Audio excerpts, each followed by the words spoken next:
চাঁপাইনবাবগঞ্জ ৩ আসনের সংসদ সদস্যের বিরুদ্ধে উন্নয়ন প্রকল্পে বাধা দেওয়ার অভিযোগ এনেছেন পৌরসভার মেয়র।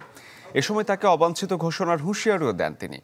সকালে চাঁপাইনবাবগঞ্জ পৌরসভার কয়েকটি উন্নয়ন প্রকল্প কাজের উদ্বোধনী অনুষ্ঠানে এমনটা বলেন পৌর মেয়র মোখলেছুর রহমান। তিনি বলেন, চাঁপাইনবাবগঞ্জ ৩ আসনের সংসদ সদস্য আব্দুল ওদুদ পৌরসভার উন্নয়নকে বাধাগ্রস্ত করতে নানা ষড়যন্ত্র করছেন।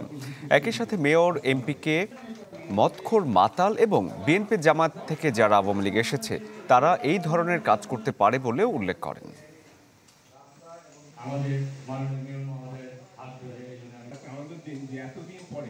আজকে চাঁপাইনবাবগঞ্জ পৌরসভা যখন আমি উন্নয়নের জন্য কাজ করব, আমাদের দলেরই সর্বোচ্চ পর্যায়ে নেতৃবৃন্দ পেছন দিকে টান দিচ্ছে। এটা কি কোনো ভালো মানুষের কাজ হতে পারে? যারা মদখোর মাতাল তারাই শুধু এগুলা কাজ করবে।